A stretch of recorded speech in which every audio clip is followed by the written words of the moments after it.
Ghostly Feast. The tale goes that scholar Du Juxian's wife fell ill. On the Double Ninth Festival in September, he was invited by friends to climb the mountain and attend the Shuyuan gathering. Rising early that day, he prepared himself and informed his wife of his destination. After dressing neatly, he was about to head out when he suddenly noticed his wife's bewildered expression. She was muttering incessantly, as if engaged in a conversation. Puzzled, Du Juxian approached the bed and inquired. To his astonishment, his wife addressed him as her son. The family suspected that there was a reason behind this occurrence. At that time, Du Juxian's mother's coffin had not yet been buried, leading them to believe that it was the spirit of a deceased person attaching itself to his wife. Du Juxian prayed, "Could you be my mother?" His wife retorted, "How is it that even a beast doesn't recognize its own father?" Du Juxian responded, "If you are indeed my father, why have you come to haunt your daughter-in-law?" His wife, using his childhood name, exclaimed, "I came solely for my daughter-in-law's sake. Why should there be resentment? Your daughter-in-law should have perished right away." For people came to claim her soul, led by Zhang Huaiyu. I pleaded with him and offered gifts, finally gaining his consent. I promised to give a small present as well. You should promptly give it to them.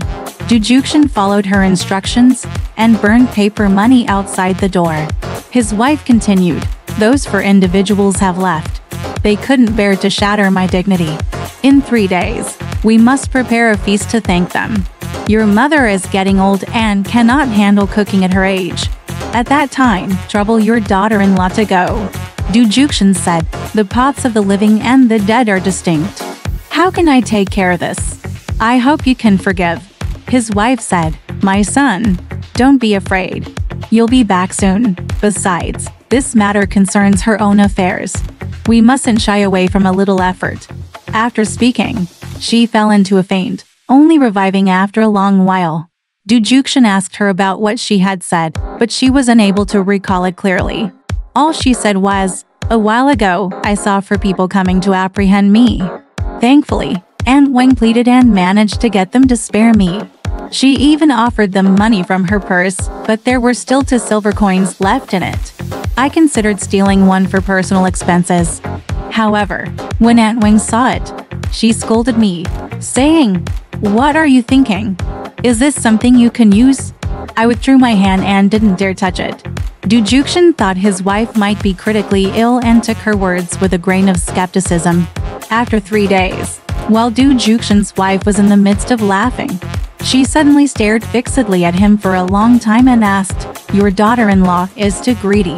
Last time she saw my money, she harbored improper thoughts. This is probably due to her extreme poverty, so it's not entirely her fault.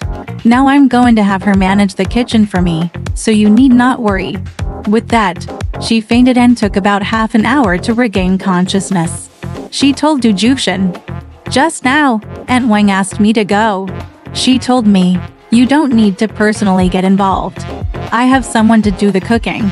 As long as you sit there and direct, it will be fine.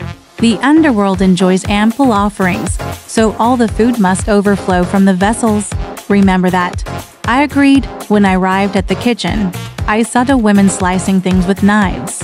They wore black-red robes with green edges. They referred to me as their sister-in-law. Each time they put a dish into a vessel, they asked me to check. The 4 individuals who were going to arrest me earlier are among the feast guests.